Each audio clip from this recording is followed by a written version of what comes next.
KPTV நேயர்களுக்கு வணக்கம். இங்க பாருங்க, பிருந்தாவனத்துல தீபாவளி செலிப்ரேட்டிங் வித் ராதாமா. இதை விட என்ன அற்புதமான ஒரு தீபாவளி இருக்க முடியும்? நிறைய யமனால அழகா வந்து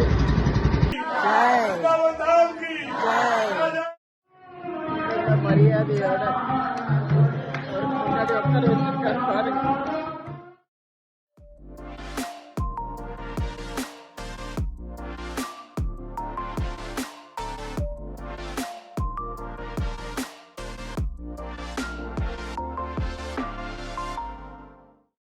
கேபிடிவி நேயர்களுக்கு வணக்கம். கண்டிப்பாக சப்ஸ்கிரைப் பண்ணுங்கள். பிடிச்சிருந்தா லைக் பட்டனையும் கிளிக் பண்ணுங்கள். ஆக்சுவலாக ரொம்ப ஹாப்பியாக இருக்கேன்ப்பா. ஏன்னா போன வாரம் தான் நான் வந்து பிருந்தாவனத்துலேருந்து திரும்பி வந்தேன். ஆக்சுவலாக பிருந்தாவனம் வந்து இந்த தடவை ரொம்ப கம்மி நாட்கள் தான் போக முடிஞ்சுது. ஏன்னா பாம்பேயில் வேலை போயிட்டுருக்கிறதுனால நிறைய நாள் வந்து அவங்க என்ன அனுப்புறதுக்கு ஒரே பிரச்சனை பண்ணிட்டாங்க. அந்த 6 நாள் போகிறதே பெரிய பிரச்சனையாக இருந்தது. போகிறதா வேண்டாமா, டிக்கெட்டை போட்டு வச்சு போவேனா இல்லையா, கிருஷ்ணா இந்த பிராப்தத்தை எனக்கு தடுத்துறாத அப்படின்னு சொல்லி அழுதுகிட்டே இருந்தேன். எப்படியோ நல்லபடியாக போயிட்டு வந்துட்டேன். அங்கே போய் இறங்கின உடனே ஆக்சுவலாக பார்த்திங்கன்னா போகிறதுக்கு முன்னாடியே கேபிடிவிலேருந்து மலேசியாவிலேருந்து கிருஷ்ணான்னு ஒரு அம்மா, அவங்க பேர் வந்து கிருஷ்ணா, அவங்களும் அவங்க ஃப்ரெண்டும் வந்து இந்த மாதிரி நாங்கள் பிருந்தாவன் வரோம்மா, நீங்கள் எப்போ இந்த வருஷம் போவீங்கன்னு சொன்னதுனால தான் நாங்கள் அந்த டேட்லேயே போட்டுக்கிட்டோம், உங்களை அங்கே சந்திக்க முடியுமா அப்படின்னு சொல்லி கேட்டாங்க. நான் சொன்னேன் கண்டிப்பாக சந்திக்கலாம், நீங்கள் எங்கே இருக்கீங்கன்னு கேட்டேன். அவங்க நிதிவன் ஒரு ஹோட்டலில் இருக்கிறதா சொன்னாங்க. சரி நாங்கள் வந்து இறங்கினதுக்கப்புறம் நம்ம கனெக்ட் பண்ணி பேசிக்கலாம். அந்த ஊருக்கு போனால் சிக்னலே வரலைங்க இந்த தடவை. என்னன்னே தெரியல, சுத்தமாக சிக்னல் இல்லை. மெட்ராஸுக்கும் பேச முடியல, ஏன்னா ஓரி எப்படி இருக்கான்னு தெரிஞ்சுக்க முடியல. பசங்களுக்கா ஒரே கோவம், அம்மா இந்த மாதிரி டெய்லி பேசாமல் இருக்கவே மாட்டேன், என்னம்மா இந்த மாதிரி சிக்னல் இல்லை இடத்துல போய் உட்காந்துக்கிட்டேன்னு அதுங்க ஒரு பக்கம் கலாட்டா. ஐயோ இவங்களுக்கு வாக்கு கொடுத்துருக்கோமேன்னு சொல்லி கடைசியில் ஃபோன் கிடைக்காதனால கிளம்பி, அவங்க நல்ல வேலை எனக்கு அந்த ஹோட்டல் பேரை சொன்னதுனால நேராக ஹோட்டலுக்கு போயிட்டேன். அவங்கள போய் மீட் பண்ணேன். அவங்களுக்கு எவ்வளோ அன்புங்க.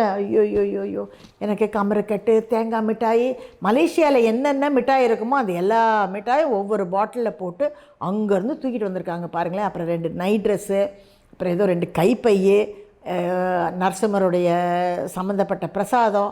அவங்க வந்து இஸ்கான் டிவோட்டியாக ரொம்ப வருஷமாக இருக்காங்களாம்.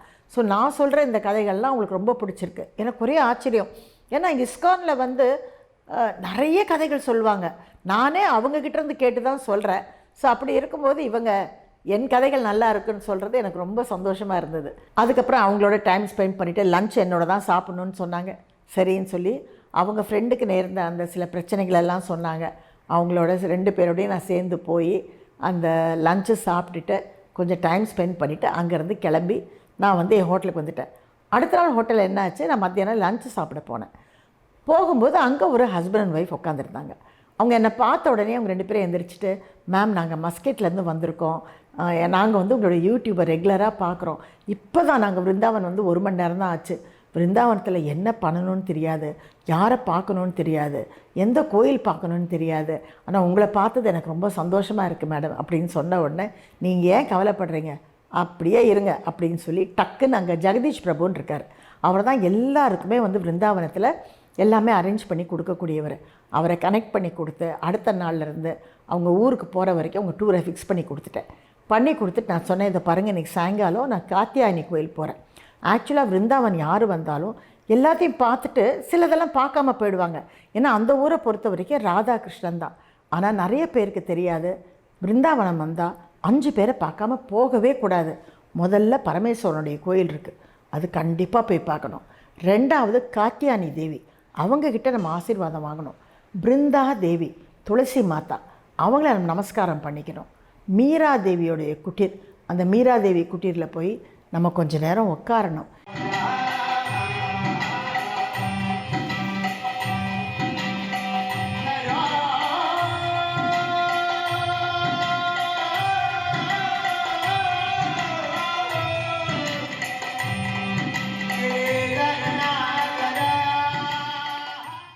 இதெல்லாம் வந்து ஒரு ஆன்மீகமான ஒரு விஷயங்கள். 5வது, எவ்வளோ கஷ்டப்பட்டாலும் அஷ்டசகிகளை போய் பார்க்கணும். நிறைய பேர் ராதா இருக்கக்கூடிய பர்சனாவை பார்த்துட்டு அப்படியே வந்துடுவாங்க, அஷ்டசகியை பார்க்க மாட்டாங்க. ஆனால் அந்த அஷ்டசகிகள் அப்படிங்கிறது அந்த கதைகள் ஒவ்வொன்றும் கேட்க அருமையாக இருக்கும். அந்த அஷ்டசகிகள் வந்து அதில் மெயினாக லலிதா அப்படிங்கிறவங்க வந்து கிருஷ்ணரோட டைரெக்டாக போய் சண்டை போடுறவங்க. விசாகா லலிதா இல்லாமல் அஷ்டசகிகளே கிடையாது. அவங்க 2 பேருமே எந்த இஸ்கான் கோயில் போனாலும் ராதாமா பக்கத்தில் ஒருத்தரும் கிருஷ்ணர் பக்கத்தில் ஒருத்தவங்களும் இருப்பாங்க. அப்புறம் அவங்க கீழே இருக்கிற 6 பேர் இருப்பாங்க. லலிதாமா இவங்க தான் வந்து எல்லா கோபிகளுக்கும் அஷ்டசகிகளுக்குமே ஹெட்டு. கிருஷ்ணர்கிட்ட ஈக்குவலாக சண்டை போடுறவங்க. उत्सव ललिता मैया की जय, सेवाधिकारी ललिता जी की जय, पुजारी महाराज की जय. ஒருத்தங்க வந்து சித்திரம் வரைவாங்க, ரங்கதேவின்னு பேர். அடுத்த நாள் என்ன நடக்க போகுது லீலைகள்ங்கிறத நாளே எழுதுவாங்களாம். இன்னொருத்தங்க கிருஷ்ணருக்கு தண்ணி கொடுக்குறவங்க, இன்னொருத்தர் கிருஷ்ணருக்கு அந்த பான் மடித்து கொடுக்குறது. இப்படி ஒவ்வொருத்தருக்கும் ஒரு சேவை இருக்குது. இதெல்லாம் கேட்கும்போதே ரொம்ப சந்தோஷமாக இருக்கும்.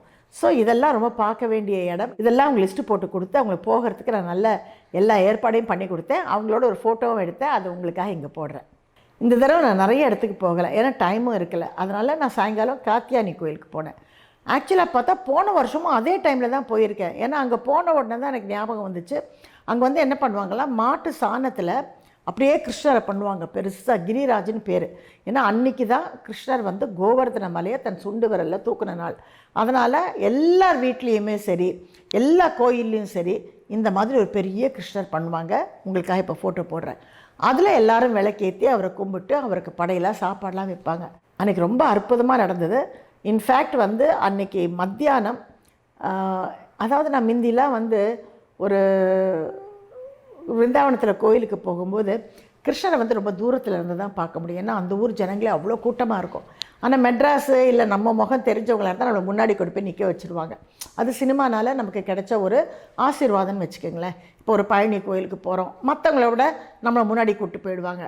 பின்னாடி இருக்கிறவங்க பாவம், அவங்க தான் பணமெல்லாம் கட்டியிருப்பாங்க, அவங்க தான் வந்து அபிஷேகத்துக்கு கட்டியிருப்பாங்க, அவங்க முகம் கூட கொஞ்சம் வாடும். நான் நிறைய தடவை யோசிச்சிருக்கேன், இது தப்பு இல்லையா அப்படின்னு. பட் இது நமக்கு கடவுள் கொடுத்த ஒரு வரம். நம்ம பக்கத்தில் வான்னு அவர் கூப்பிட்றாரு. ஸோ இது அவர் நமக்கு கொடுத்த ஒரு சுகிருதின்னு நினச்சிட்டு நான் போயிடுவேன். அதே மாதிரி இந்த விருந்தாவனத்துக்கு போகும்போது நான் யோசிப்பேன், என்ன கிருஷ்ணா, இவ்வளோ தூரத்தில் நின்று உன்னை பார்க்குறேனே, உன் பக்கத்தில் வந்து பார்க்கக்கூடிய அந்த ஒரு நிலைமை எனக்கு எப்போ வரும்னு பாருங்களேன். தொடர்ந்து இப்போ 7-8 வருஷமாக பக்கத்தில் போய் தான் பார்த்துட்ருக்கேன். அன்றைக்கி வந்து இந்த கிரிராஜோடைய அன்னக்கூடு இருக்கிறதுனால நீங்கள் நேரத்தோடு வந்துடுங்க, இங்கே வந்து நீங்கள் எங்களோட தான் சாப்பிட போகிறீங்கன்னா அந்த மகாராஜ்னா அந்த கோயிலில் பூஜை பண்ணுறவர் சொல்லியிருந்தார். உங்களுக்கு ஏற்கனவே தெரியும், அந்த கிருஷ்ணருக்கு ஒரு வளையல் பண்ணி கொடுக்கக்கூடிய ஒரு பாக்கியம் எனக்கு கிடச்சிதுன்னு சொல்லி நான் அது ஒரு எபிசோடில் சொல்லியிருக்கேன்.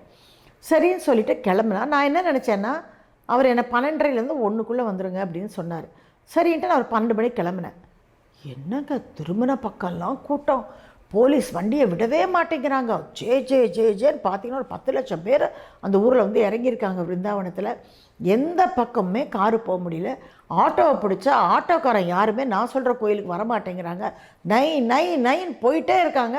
எனக்கா அவ்வளோ தூரம்லாம் நடந்து போகவும் தெரியாது, நடக்கவும் முடியாது. இது என்னடா அப்படின்னு எனக்கு ரொம்ப வருத்தமாயிடுச்சு. மணி கிட்டத்தட்ட 1:30 மணி ஆயிடுச்சு. அங்கெல்லாம் கோயில் வந்து கரெக்டாக டான்னு 1 மணிக்கு க்ளோஸ் பண்ணிடுவாங்க. எனக்கு ஒரே கண்ணில் வந்து அப்படியே தண்ணீர் வந்துடுச்சு. என்னடா இது இப்படி கூப்பிட்டாங்க, நம்ம போக முடியாமல் போயிடுச்சு அப்படின்னு சொல்லிட்டு அப்புறம் கடைசியில் ஒரு ஆட்டோக்காரன் கிடச்சோன்னா 500 ரூபா கொடுத்தா கூப்பிட்டு போகிறேன். பரவாயில்ல, எனக்கு என்ன, எனக்கு கிருஷ்ணரை பார்த்தா போதும்னு சொல்லிட்டு ஏறிட்டேன் அந்த ஆட்டோவில். ஏறி நேராக போய் இறங்கும்போது அப்படியே கிருஷ்ணா, எனக்கு தெரியும் உள்ளே கோயில் மூடி இருக்குது, அட்லீஸ்ட் நான் வந்து அந்த என்ன சொல்கிறது தரையவாவது தொட்டு கும்பிட்டுட்டு போயிடுறேன்னு சொல்லி அந்த கோயில்கிட்ட வந்து இறங்கிட்டு ஆட்டோக்கார் காசு கொடுத்துட்டு உள்ளே போனால், அது கேட்டு தான், கேட்டில் வந்து கோயில் உள்ளே மூடி இருக்கா இல்லையான்னு தெரியாது. உள்ளே போனால் கோயில் திறந்துருந்ததுங்க. ஜேன்னு சொல்லி ஒரே பாட்டு போயிட்டுருக்கு. திரை மட்டும் போட்டிருந்தாங்க. என்னை பார்த்த உடனே அந்த சுவாமிஜி வாங்க உள்ளே வாங்க அப்படின்னு சொல்லி கூப்பிட்டாரு. கிருஷ்ணர், நான், அந்த சுவாமிஜி, இன்னும் யாரோ ஒரு பெரியவர், அவ்வளோதாங்க. அவ்வளோ பக்கத்தில் நிற்க வச்சு எனக்கு அப்படியே கண்ணில் வந்து தனியாக வருது. என்னை அங்கே நிற்க வச்சு ஃபுல்லாக சுவாமி தரிசனம் காமிச்சு, சுவாமிகிட்டேருந்து எனக்கு ஒரு அவர் மேலே அந்த ஊர்லலாம் ஒரு அந்த இது மாதிரி போடுவாங்க, ஒரு என்ன சொல்கிறது, ஒரு நெட்டு மாதிரி இருக்கும். அதில் தான் வந்து அவருக்கு தலப்பா கட்டுவாங்க. ராதாமாவுக்கு வந்து ஒரு இது மாதிரி போட்டிருப்பாங்க, ஷால் மாதிரி போட்டிருப்பாங்க. அது ஒன்று கொடுத்து ஒரு பெரிய தட்டு ஸ்வீட்டு என் கையில் கொடுத்தாரு. ஸோ என் கிருஷ்ணனுடைய கருணையை நான் என்னன்னு சொல்கிறது. அங்கே உடனே எனக்கு என்ன தெரியுமா தோணுச்சு, என் மேலே இவ்வளோ அன்பு வச்சுருக்கீங்க, எல்லாரும் வந்து இந்த KPTVயில் இருக்கிற அவ்வளோ பேர் சந்தோஷமாக இருக்கணும், எப்படி என் குடும்பம் நல்லா இருக்கணும்னு நான் நினைக்கிறேன். இதுவும் என்னுடைய எக்ஸ்டெண்டட் குடும்பம், இவங்க எல்லாருமே நல்லா இருக்கணும்னு சொல்லி இம்மீடியட்டாக நான் வேண்டிக்கிட்டேன். அங்கேயே நான் அதை வந்து ரெக்கார்ட் கூட பண்ணேன். நான் உங்களுக்கு காமிக்கிறேன் பாருங்கள். கிருஷ்ணா, என் கேபி டிவியில் இருக்கக்கூடிய எல்லா மெம்பர்ஸு, என் ஆஃபீஸில் வேலை பார்க்கக்கூடிய எல்லா மெம்பர்ஸு, நான் யார் கூடலாம் பழகிருக்கணும், எல்லாருமே சந்தோஷமாக இருக்கணும். அவங்க குடும்பத்தில் எந்த பிரச்சனையும் இல்லாமல் இருக்கணும். குழந்தை இல்லாதவங்களுக்கு குழந்தைய கொடு. நிறைய எல்லா பேருமே பண கஷ்டத்தில் ரொம்ப கஷ்டப்படுறாங்க. எல்லாருக்கும் ஒரு விமோச்சனம் கொடு கிருஷ்ணா. அவங்கள மன்னிச்சு அவங்களுக்கு நிறைய ஆசீர்வாதங்களை கொடு கிருஷ்ணா. நான் யார், எங்கே பிறந்தேன், எங்கே வளர்ந்தேன், மரியாதையோட ஒரு முன்னாடி ஒருத்தர் வச்சிருக்காரு பாரு.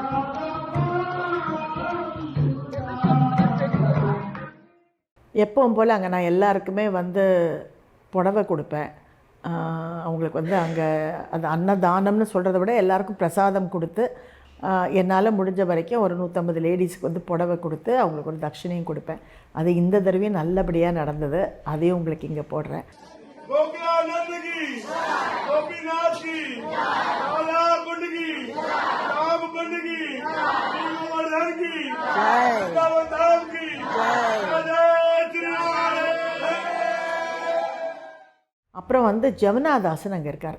அவர் வந்து எப்படின்னா அந்த போட்டில் எல்லாரையும் வந்து கூட்டிகிட்டு போய் அந்த விளக்கு வந்து யமுனா ராணிக்கு வந்து விளக்கு போடுறது. அது ஆக்சுவலாக என்ன அதோடைய ஐதீகம்னா, யமுனா ராணியை வந்து யமதர்மராஜர் வந்து சகோதரர் அவங்கள பார்க்க வரும்போது உனக்கு என்ன வரம் வேணும் அப்படின்னு சொல்லி கேட்குறாரு. அவங்க என்ன சொல்கிறாங்கன்னா, இந்த பாய் தூஜ் அன்னைக்கு ஒரு சகோதரன் சகோதரியை பார்க்க வரனால தான் பாய் தூஜ். இந்த பாய் தூஜ் அன்னைக்கு யார் இங்கே வந்து யமுனையில் குளிச்சுட்டு எனக்கு வந்து பூஜை பண்ணி விளக்கு போடுறாங்களோ அவங்களுக்கு நீ யமபட்டன தரிசனம் கொடுக்கக்கூடாது அப்படின்னு சொல்லி வாக்கு வாங்குறாங்க. ஸோ இது என்னென்னா, இப்போ சில பேர் வந்து சகோதரர்கள் இல்லாமல் போயிடுவாங்க இல்லையா அந்த ஊருக்கு. இப்போ நான் கூட அங்கே போகும்போது என் சகோதரன் இருக்குல்ல, ஆனால் எங்கள் கூட நிறைய இஸ்கான் டிவோட்டிஸ் வந்ததுனால அதில் ஒருத்தரை நான் வந்து மானசீக, அதாவது ஒரு சகோதரராக நான் வந்து பாவித்து அவர் கையை பிடிச்சிட்டு நான் வந்து யமுனாவில் வந்து குளித்தேன். இது வந்து நிறைய தடவை அந்த மாதிரி 2-3 தடவை பண்ணியிருக்கோம். பட் இப்போ எனக்கு வந்து பிரச்சனை கிடையாது. ஏன்னா நான் வந்து ஆச்சாரியர்கிட்ட வந்து சம்பந்தம் வச்சுருக்கேன். ஆச்சாரியருடைய அந்த பஞ்சசம்ஸ்காரம், அந்த என்ன சொல்கிறது, பரநியாசம், இதெல்லாம் பிரபத்தி, இதெல்லாம் நல்லபடியாக பண்ணியாச்சு. அதனால் எனக்கு வந்து பிரச்சனை இல்லை. யார் ஒருத்தர் ஆச்சாரியர்கிட்ட போய் இந்த சாஸ்திர சம்பிரதாயத்தில் இருக்கக்கூடியதெல்லாம் செஞ்சுக்கிறாங்களோ அவங்களுக்கு வந்து வைகுண்டம் கண்டிப்பாக இருக்குதுன்னு சொல்லி ஆச்சாரியருடைய பரம்பரையில் சொல்லியிருக்காங்க. வாழ்க்கையை நம்பிக்கை தான், நான் நம்புகிறேன். அப்புறம் இங்கே வந்து யமுனையில் எல்லோரும் வந்து விளக்கு போட்டோம். யமுனாதாஸ் பற்றி நான் இங்கே சொல்லியே ஆகணும். கிட்டத்தட்ட கோவிட்லேருந்து இன்றைக்கி வரைக்கும் டெய்லியே இங்கே எத்தனை பேருக்கு அவர் சாப்பாடு அங்கே போடுறாரு. அவர் ஒரு சாதாரண போட்மேன். அப்போது இதை பார்க்கும்போது ஒரு போட்மேனால் இவ்வளோ சாத்தியமா அப்படின்னு நினைக்கும்போது ஆச்சரியமாக இருக்குது. நிறைய பேர் காணிக்கை கொடுக்குறோம், நானும் அதில் ஒன்று. ஆனாலும் நாங்கள் கொடுக்குற காணிக்கைங்கிறது வந்து அது ஒரு நாளைக்கு தான் வரும், அதுக்கு மேலே வரவே வராது. ஆனால் அவர் பார்த்திங்கன்னா 16 மணி நேரம் சேவை பண்ணுறாரு. காத்தாலேருந்து ராத்திரி 24 ஹவர்ஸும் டீ உண்டு, எல்லாருக்கும் வந்து சாப்பாடு உண்டு. ஸோ அது கூட உட்காந்து கைங்கரியம் பண்ணக்கூடிய ஒரு வாய்ப்பு எனக்கும் கிடைச்சது.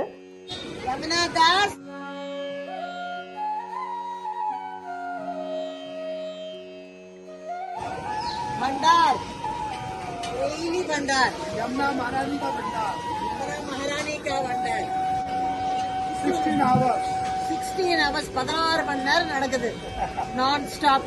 24 hours चाय. இங்க பாருங்க விருந்தாவனத்துல எவ்வளவு அற்புதமா சேவை நடக்குது. இங்க பாருங்க இங்க எல்லாம் இப்ப சாப்பிட போறாங்க. காத்தால இருந்து ராத்திரி வரைக்கும் 24 மணி நேரம் டீ கொடுக்குறாரு யமுனாதாஸ். அப்புறம் வந்து 16 மணி நேரத்துக்கு சாப்பாடு தராரு. நிறைய கைங்கரியங்க நீங்க பண்ணலாம். இந்த ஊர்ல ஒரு சின்ன கைங்கரியம் பண்ணாலே பல கோடி கைங்கரியங்கள் பண்ண மாதிரி. பிருந்தாவன் டூர் பற்றி பேசிகிட்டே வரும்போது ஒருத்தங்களை சொல்ல மறந்துட்டேன். அதனால் இது அடுத்த நாள் ரெக்கார்ட் பண்ணுறேன். அதனால தான் சாரீ சேஞ்சு. கீதா, அவங்க பேர் வந்து கீதா. அவங்க வந்து டிஃபென்ஸில் டெல்லியில் ஒர்க் பண்ணுறாங்க. கேபி டிவி மூலயமா எனக்கு ஃப்ரெண்டானாங்க. கேபி டிவியில் நான் நம்பர் கொடுத்துருந்தாலே அது மூலயமா ஒவ்வொருத்தராக பண்ணுறாங்கல்ல, அதில் பேசினது தான். அவ்வளோ பிடிச்சிருக்கு அவங்களுக்கு. என்ன அது என்னன்னே தெரியலப்பா, என்னையும் அவ்வளோ பிடிக்குதுன்னு. அவங்க என்ன பண்ணாங்க, போன தடவை உடுப்பி போயிட்டு மெட்ராஸ் வந்தபோது எனக்காக உடுப்பி கிருஷ்ணர்லாம் எடுத்துகிட்டு வந்தாங்க. ஆனால் அந்த டைம் வந்து நான் அவங்கள போய் பார்க்குறதுக்குள்ளே அவங்க வந்து ஏதோ மடிப்பாக்கமாக எங்கேயோ கிளம்பி போயிட்டாங்க. அவங்களுடைய ஃப்ரெண்டை தான் பார்க்க முடிஞ்சுது. ஸோ அவங்களுக்கு ஒரே வருத்தம், நான் என் கையால் உடுப்பி கிருஷ்ணர் உங்களுக்கு கொடுக்கணுன்ட்டு இருந்தேன், ஆனால் நீங்கள் வந்து உங்களை பார்க்க முடியாமல் போயிடுச்சு. நான் சொன்னேன், கவலையே படாதீங்க, டெல்லியில் தானே இருக்கீங்க, நான் எப்படியும் வருஷம் விருந்தாவனத்துக்கு போய் உங்களை பார்க்குறேன்னு. விடவே இல்லை, கரெக்டாக கண்டுபிடிச்சிட்டாங்க. மேடம், நீங்கள் விருந்தாவனம் வர டைம் ஆகிடுச்சு, எப்போ என்னை மீட் பண்ண போகிறீங்கன்னு. நான் சொன்னேன் போகும்போது நான் நடுராத்திரியில் வரேன், நைட் ஃப்ளைட்டு லேண்டிங்கே 11 o'clock, அப்புறம் நான் ராத்திரி 2 மணிக்குள்ளே விருந்தாவன் போய் சேர்ந்துருவேன். ஸோ நைட்டு பார்க்க முடியாது, நான் திரும்ப போகும்போது உங்களை கண்டிப்பாக பார்க்குறேன் அப்படின்னு சொன்னேன். ஸோ நான் ரிட்டர்ன் வரும்பொழுது அவங்களுக்கு ஃபோன் பண்ணேன். அவங்க ஆஃபீஸ் பக்கத்தில் தான் இருக்குன்னாங்க. ஸோ அவங்க என்னை வந்து ஏர்போர்ட்லேயே மீட் பண்ணாங்க. ஒரு டப்பா பிஸ்கெட் கொடுத்தாங்க. நான் சொன்னேன் ஏங்க இது, இல்லை நீங்கள் நாளைக்கு வரேன்னு சொன்னீங்க, அதனால் நான் நாளைக்கு உங்களை மீட் பண்ண போகிறேன், நிறைய வாங்கிட்டு வரணும்னு நினச்சேன். திடீர்னு நீங்கள் ப்ரோக்ராமை மாற்றி இன்றைக்கின்ட்டீங்க, அதனால் என்னால் முடிஞ்சது பிஸ்கெட் தான். நல்ல வேலைப்பா, இதோட போதும்னு நினச்சேன். எல்லோரும் அன்பில் வாங்கி வாங்கி அனுப்பிக்கிட்டே இருந்தா. சரி, I love you all, but என்னால் நீங்கள் செலவு பண்ணக்கூடாதுன்னு நான் ஃபீல் பண்ணுறேன். என்னால் உங்களுக்கு எந்த செலவும் வரக்கூடாது. ஒருவேளை அப்படி செலவுன்னு இருந்தால் நம்ம எல்லோரும் ஒரு தடவை மீட் பண்ணும்போது அந்த டைமில் கண்டிப்பாக வந்து ஏதாவது ஒரு நிகழ்ச்சி மாதிரி பண்ணும்போது சில செலவுகள் வரும். அதை நம்ம எல்லாருமே சேர்ந்து ஷேர் பண்ணி நம்ம அதை பண்ணிக்கலாம். ஸோ இந்த கீதாவை மீட் பண்ணது ரொம்ப சந்தோஷமான விஷயம். தேங்க்யூ கீதா. இந்த நிகழ்ச்சி மூலமாக உங்களுக்கும் ஒரு தேங்க்ஸ் சொல்லிக்கிறேன். இந்த தடவை நான் வந்து அனௌன்ஸ் பண்ணிவிட்டு அப்புறம் யாரையுமே கூட்டிகிட்டு போகல. ஏன்னா அந்த ஃப்ளட்டு வந்ததுனால எனக்கு பயமாயிடுச்சு. ஏன்னா ஃப்ளட்டு வந்தாலே என்ன ஆகும்னா நிறைய டிசீஸ் பரவும். ஸோ அந்த மாதிரி நம்ம இங்கே கூட்டிகிட்டு போயிட்டு சரியாக அக்காமடேஷன் இல்லாமல், ஏன்னா எல்லா பில்டிங் எல்லாம் ஒழுகி இருக்கும், அங்கே அவங்க சரியாக இல்லைன்னா அக்காமடேஷன் கஷ்டமாயிடும். ரெண்டாவது எக்ஸ்பென்சிவான இடத்துல தங்குறதுக்கும் எல்லோரும் யோசிப்பாங்க. ஒரு மினிமம் பட்ஜெட்குள்ளே வேணும்னு நினைக்கிறாங்க. அதனால தான் நான் இந்த தடவை கேன்சல் பண்ணிட்டேன். அடுத்த வருஷம் போகும்போது கண்டிப்பாக யார் யார் வரீங்களோ கூட்டிகிட்டு போகிறேன். ஓகேயா? Love you all. Take care. See you soon. For more such exclusive contents, do subscribe this channel and click the bell icon.